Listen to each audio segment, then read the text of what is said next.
everyone, welcome back to my channel. Today we are going to be doing my October wrap up. It was a pretty good reading month. So I read 12 books, which is good, but I will not be talking about 3 of those books. Well, one of those I'm still in the middle of, so I read 11 and a half.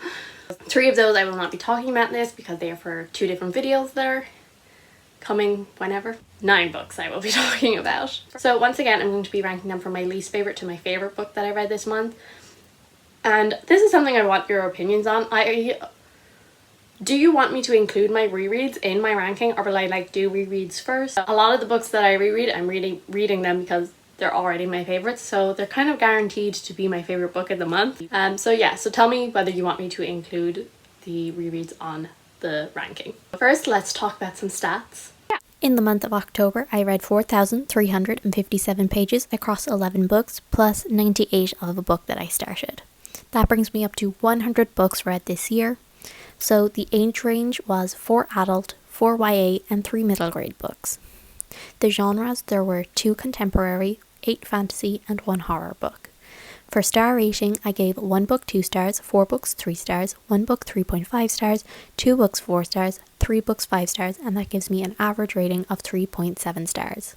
Okay, so my least favorite book of the month, which is... I'm so disappointed that I didn't love this, and that is The Fellowship of the Ring by J.R.R. Tolkien. I gave this 2 out of 5 stars. So the plot of this book, honestly, I read the book, still don't know what the plot of it is. So this book basically, a Dark Lord wants to come into power, and to do that he needs the ring that rules them all. But that ring had fallen into the hands of a hobbit many years ago. Now that ring has been entrusted to Frodo, and he must go on his own journey to try and destroy this ring before the Dark Lord can get it. I think that's just the general plot over the 3 books. Because not much happened in this one. Tolkien definitely creates a very in-depth and immersive world, but that's about it. That's about all I enjoyed about this. The world is so well thought out. And I also really enjoyed Gandalf and the bits of Bilbo that we got to see. I really enjoy them. I really did enjoy The Hobbit, so I'm so disappointed that I didn't love this. So yeah, I didn't really like this. I didn't find it nearly as magical as The Hobbit. I just thought The Hobbit was so creative and magical and whimsical, and there was humor in it and all of that. Not that fantasy needs humor, but I guess maybe I had different expectations because I had read The Hobbit. I think that all of the characters were interchangeable, and that is also a problem that I did have with The Hobbit. All of the dwarves that Bilbo was traveling with in The Hobbit, all of those, you could have changed them. And I think it was the same in this. A lot of the characters, you could have just switched the names and it wouldn't have made a difference.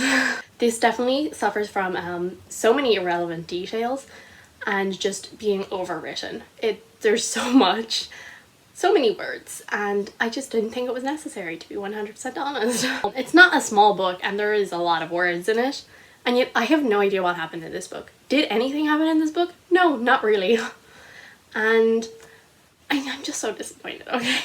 It was so repetitive, it was so dull, and it was so boring, and I really just didn't enjoy it. I did really want to love it, and so I am kind of just left feeling disappointed, but hopefully the next 2 books will pick up as their adventure continues, because it is one huge plot over the 3 books.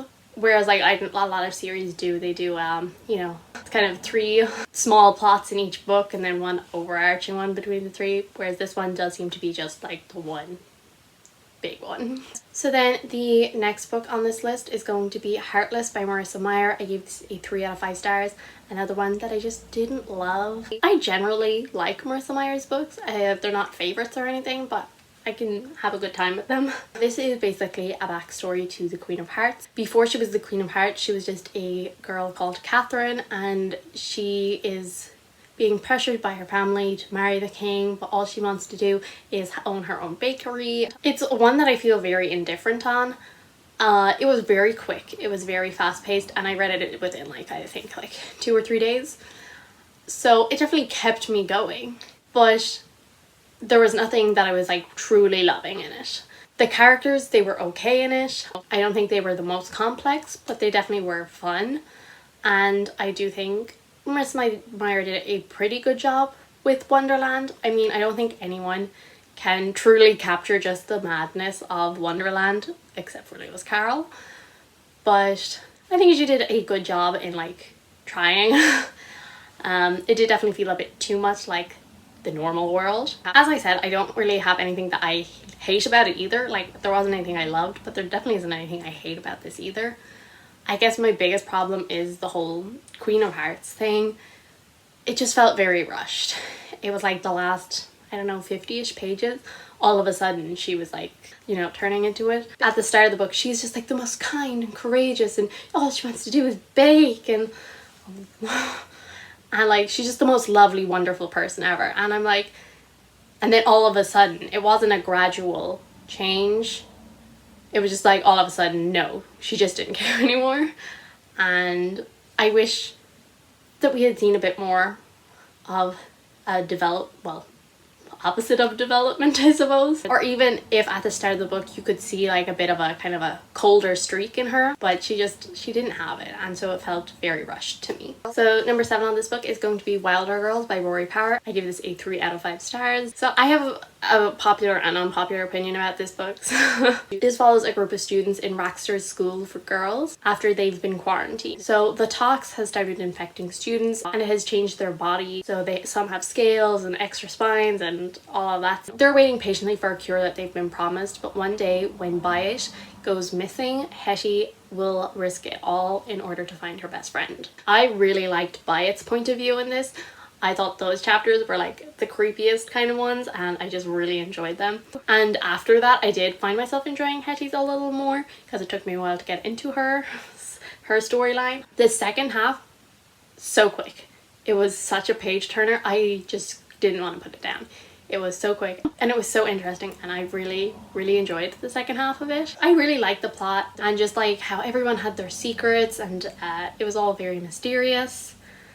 And yeah, so my unpopular opinion is I thought the ending of this book was perfect for this book. Yes, not everything was answered, but if you, while reading this book, think for a second that everything would be answered, you're not reading the same book that I was, because it was very clear that it was never meant to be solved. It was just a story about them surviving. It wasn't them trying to figure out why, it was just them trying to survive till the next day.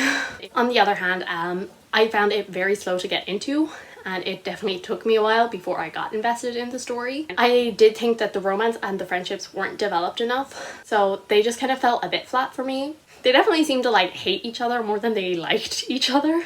I didn't really care that much about the characters and whether like they survived or not, which in a survival story you should probably be rooting for the characters, where I just didn't find myself like super invested in the characters themselves. A bit of an unpopular opinion that I thought the ending was good, but like most people, I didn't love it. So book number 6 is going to be A Torch Against the Night by Saba Tahir, and I also gave this a 3 out of 5 stars. Again, this is another one that I was quite disappointed by, because I quite enjoyed the first one. I gave it a 4 out of 5 stars, and I was so interested in how it would continue, but it just didn't continue how I thought it would, I guess. So this is the second book in the Ember Quartet. The first book follows Leia, who disguises herself as a slave to gather information on the Commandant, and in exchange for the rebels' help to save her brother. It also follows Elias, one of the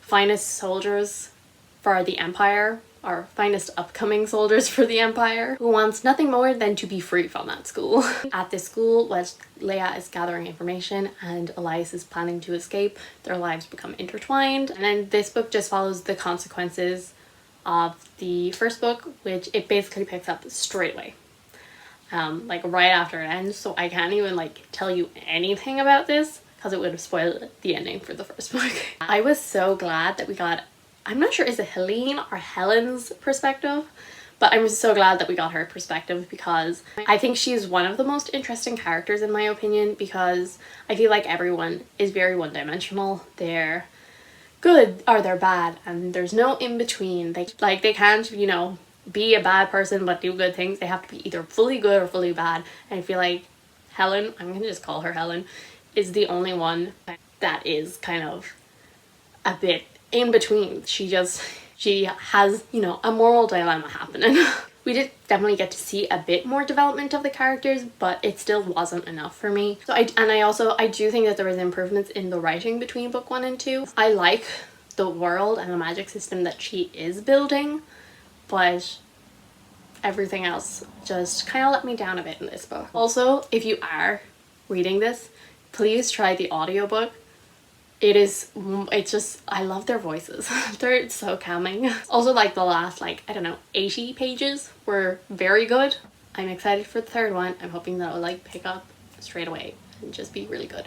I just felt a bit underwhelmed by this book, and I don't know, did I go in with too high expectations or did I leave too much time between reading the first and the second book? But it just, I was so meh about the whole thing, and I just really wanted to like it, but for some reason it just wasn't connecting. Every time that I put it down, I could have left it there. I had no inclination to pick it up once I had set it down. And so I really had to be like, okay, listen to it. And once I did, I was like, okay.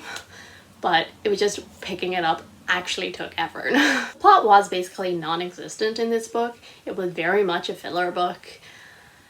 And that's fine. I think filler books are necessary sometimes, but for me to enjoy a filler book, because I have enjoyed filler books before, I need to be invested in the characters, and I'm just not. So for me it was a bit of a drag because of the fact there wasn't a plot to drive us on. Number 5 on this list is going to be Percy Jackson and the Sea of Monsters by Rick Riordan. I also read the first book this month, which I'll talk about in a little bit. So this is a year after the first book, and he has returned to Camp Half-Blood only to discover that it's being attacked by monsters, and so he sets off a quest to try and save all of his friends. A lot of the stuff that I will say about this is also applies to the first one. So I think these are really quick, fun reads, and I think that they're perfect to get you out of a reading slump, and I really enjoy the characters and the plot. But I didn't love this as much as book 1, and I remember that from these are a reread. I did remember that from the first time that I read it. I think this is my least favorite, so it's all uphill I think from here. I do think, while yes it's quick and short, I think it was a little too short, and I do wish that there was a bit more development in this book. And I also don't think this was as funny as the first book either. Like, I still did laugh at some bits, but not as much as with the first book. Some bits are a bit cringy, but I've just accepted that that's gonna happen with these books. 3.5 out of 5 stars. Okay, so then book number 4 is going to be Percy Jackson and the Lightning Thief, the first book in the Percy Jackson series, also by Rick Riordan, and I gave this a 4 out of 5 stars. Percy Jackson thinks that he is a normal 12-year-old kid, but he soon discovers that's not true when monsters start attacking him, and he discovers that he is a demigod. He heads to Camp Half-Blood, but soon gets sent on a quest to try and find Zeus's lightning bolt that they believe he has stolen. These characters are so lovable. The friendship and the banter between them is just so real and so just like wonderful to read about. As I said, the writing is so quick, it's so fun. There's a lot of humor in here. I do think it is a perfect book to our series to get you out of a reading slump and to like boost your Goodreads goal. It is actually a book that makes me laugh out loud, which I feel like I don't do that much. Like books, you know, I might like smile, but very few books actually make me laugh out loud. So it definitely feels very magical and also very real, which is perfect for, you know, young kids or even just me, because I want to be magical. So yeah, it does definitely feel like, you know, it can be real, and that's what I love, those kind of stories, especially when you're younger. I actually understood more of the myth references this time when I was reading it, and I was like, oh, I actually know what that one is. Cons, again, some of the humor definitely doesn't hit and it's a bit cringy. Also, the pacing in both of these books are a bit off sometimes. Sometimes things can feel very rushed, and sometimes things you were like, is this really important?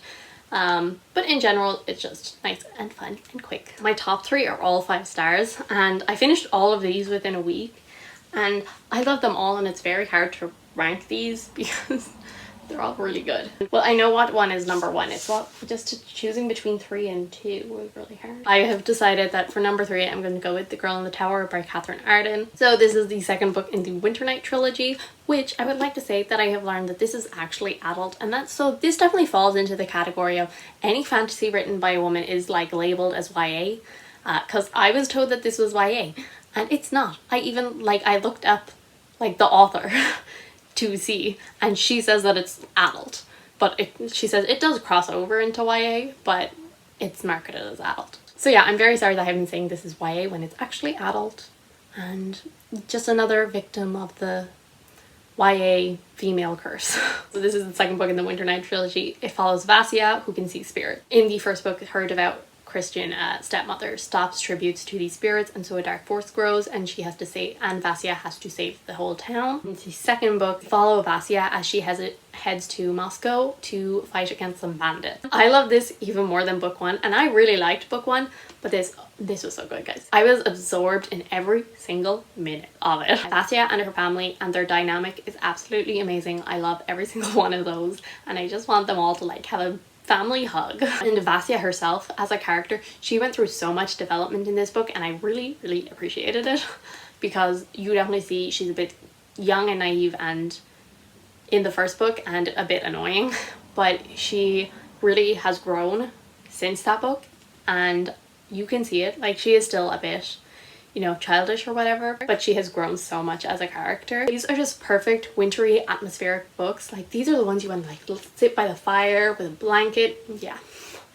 I didn't do that, but like that's what you should. The writing is beautiful. I really love it. The plot was very fast paced, and it was more politically driven than the first book. I was so invested in it, and I really adored this. I'm hoping that book 3 will be even better, and that it will mix the politics that we see in this and the magic that we start to see in book 1 and also in this book perfectly into an absolutely incredible book. The things that I didn't like these are really things like they're supposed to be this way. Like the priest, he is so annoying, and like he's supposed to be though, or at least I'm pretty sure he's supposed to be. And I did miss Vasya's siblings from book 1. I really enjoyed the siblings that we did get in this book, but I also just missed them. There is a romance in here that I'm not sure about, but I did kind of grow to like really like it, so I'm intrigued by how this will all work out in the third book. And then book number 2 of the month, which I can't believe this came out this month. This book month is like really dragged on, and that is The Invisible Life of Addie LaRue. Oh wow, that's really shiny. Let's take it off. This is the Waterstones exclusive edition. It is signed and it's beautiful and has golden sprayed edges, and I've tapped it. This follows Addie LaRue over 300 years. When she runs away from her wedding, she makes a deal with the devil to live forever, but the consequence of that is that she is forgotten by everyone who meets her, until one day she walks into a bookshop and someone remembers her name. This book was so incredibly beautifully written. I think the characters were really lovely and really unique, and I see a lot of people saying that Addie is like every other female protagonist that Schwab has written, and I don't agree with that. I think she's quite different. Like, she definitely has some of those characteristics that other female, like, you know, just that stubborn, determined kind of thing, but I don't think she is exactly like them. I love the shadow demon devil thing.